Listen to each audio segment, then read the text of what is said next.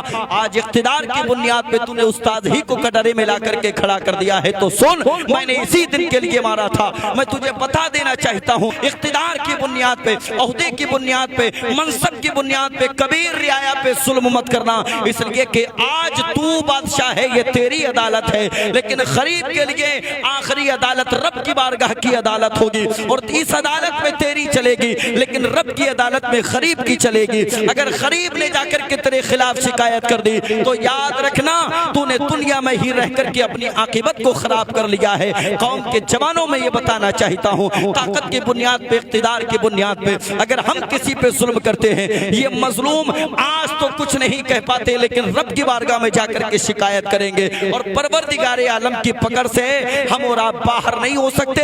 اس لیے اقتدار کی بنیاد پہ یہ ظلم و زیادتی کا کھیل بند کرو، اللہ سے ڈرو، اللہ کے خوف سے ڈرو، اس لیے کہ اللہ کا عذاب جب نازل ہوتا ہے تو بندہ تاب نہیں لا سکتا۔ حضرت صالح علیہ السلام اللہ کے نبی ہیں، اللہ نے نبی بنا کر کے بھیجا ہے۔ اللہ اکبر، جب قوم کے درمیان میں آئے، نگاہوں کے سامنے آئے، تو امت کہنے لگی اگر اللہ کے نبی ہیں تو کوئی معجزہ دکھائیں۔ آج بھی مطالبہ کیا جاتا ہے، معجزے کا نہیں مگر کرامت کا مطالبہ کیا جاتا ہے، اس لیے کہ اللہ نے اپنے محبوب کو خاتم النبیین بنا کر کے بھیجا، اب کرامت کا مطالبہ کیا جاتا ہے۔ حضرت صالح علیہ السلام سے مطالبہ کیا گیا اگر اللہ کے نبی ہو تو پھر کوئی معجزہ دکھاؤ۔ اللہ نے معجزہ عطا فرمایا، اور ایسا معجزہ اللہ نے پہاڑی کے درمیان سے اونٹنی کو پیدا فرما دیا۔ اللہ اکبر، حضرت صالح علیہ السلام نے اپنی امت سے کہا دیکھو یہ اللہ کی اونٹنی ہے، ناقۃ اللہ یعنی اللہ کی اونٹنی ہے، اس کا دودھ پیو،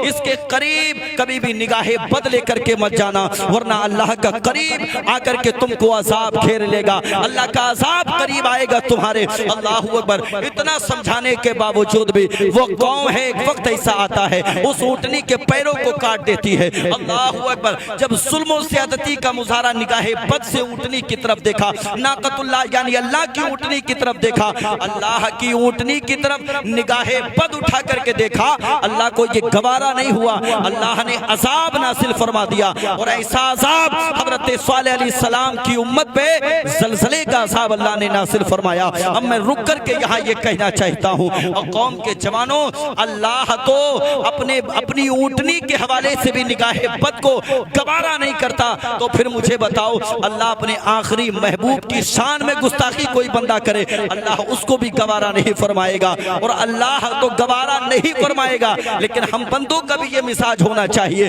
ہم سے کوئی جان مانگے ہم جان دینے کے لیے تیار ہو جائیں، لیکن مصطفیٰ کی شریعت پہ بھی آنچ نہیں آنے پائے، پیغمبر اسلام صلی اللہ تعالیٰ علیہ وسلم کی شان پہ بھی آنچ نہیں آنے پائے۔ یہ محبت کا صحیح معنی میں، عشق کا صحیح معنی میں اظہار ہوگا۔ بدلو اپنی زندگی کو، حالات اپنی زندگی کے بدلنے آپ کو پڑیں گے۔ خدا نے آج تک اس قوم کی حالت نہیں بدلی، نہ ہو احساس جس قوم کو اپنے بدلنے کا۔